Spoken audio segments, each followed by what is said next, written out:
On parle maintenant des racines énièmes d'un complexe non nul quelconque.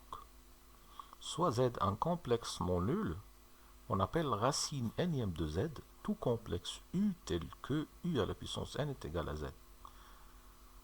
C'est-à-dire que les racines énièmes de Z sont les complexes dont la puissance énième est égale à Z. Proposition. Donc on va voir comment écrire ces racines énièmes. C'est quoi la forme de ces racines énièmes? Tout complexe non nul admet exactement n racines énième. Donc toujours il y a n racines énième d'un nombre complexe qui est non nul.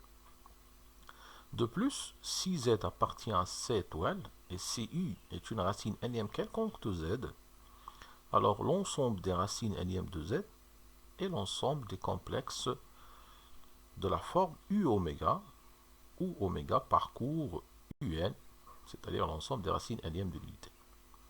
Autrement dit, si vous cherchez donc les racines énièmes d'un complexe Z, il suffit de trouver une racine énième et de la multiplier par les racines énièmes de l'unité.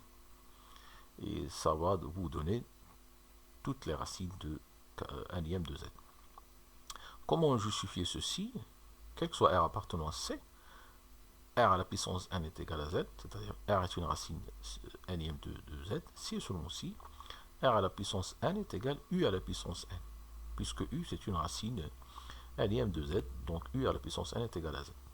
Voilà, donc ça donne cette égalité-là, et ceci est équivalent à R sur U à la puissance n est égal à 1.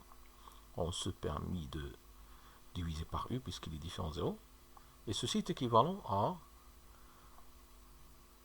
il existe un oméga dont UN tel que R sur U est égal à oméga. Le fait que la puissance énième de R sur U est égale à 1, ça veut dire que R sur U est une racine énième de l'unité. Et ceci revient à dire qu'il existe un oméga tel que R sur U est égal à oméga, et oméga appartient à UN. Donc ce qui est équivalent à il existe oméga appartenant à UN tel que R est égal à U oméga. Donc voilà. Donc les racines énièmes de Z, ce sont les complexes de la forme U oméga, tel qu'oméga parcourt les racines énièmes de l'unité.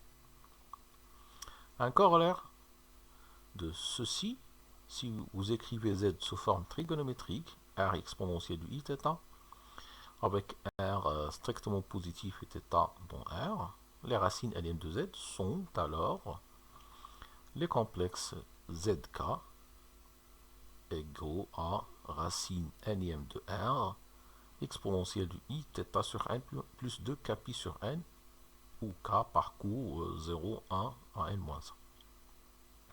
Il s'agit donc d'appliquer la proposition précédente.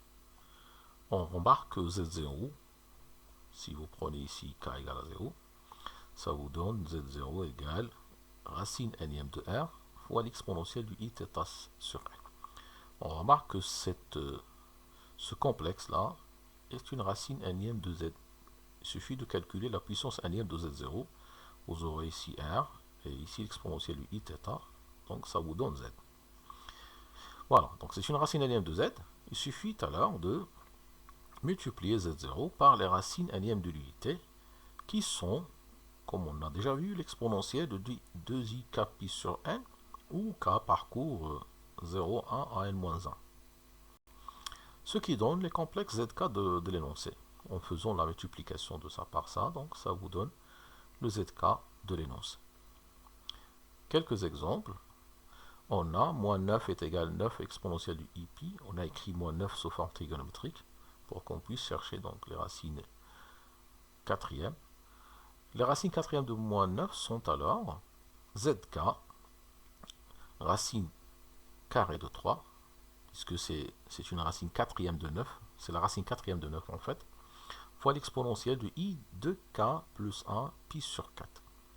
On a appliqué juste la formule du corollaire, où K parcourt 0, 1, 2, 3. C'est à l'essence si on calcule ceci, donc ça donne ces complexes-là. En remarquant que I est une racine sixième de moins 1, il suffit de calculer la puissance sixième de I. La puissance carrée c'est moins 1, et puis la puissance troisième de moins 1 c'est moins 1 lui-même. Et que les racines sixièmes de l'unité, comme on a déjà vu, sont 1, moins j moins 1, j carré, moins j. Donc on a ordonné ces racines selon donc le cercle trigonométrique. Les racines sixièmes de moins 1 sont alors i moins ij carré, ij moins ij carré et moins ij. On a multiplié par i toutes ces racines-là pour avoir les racines sixièmes de moins 1.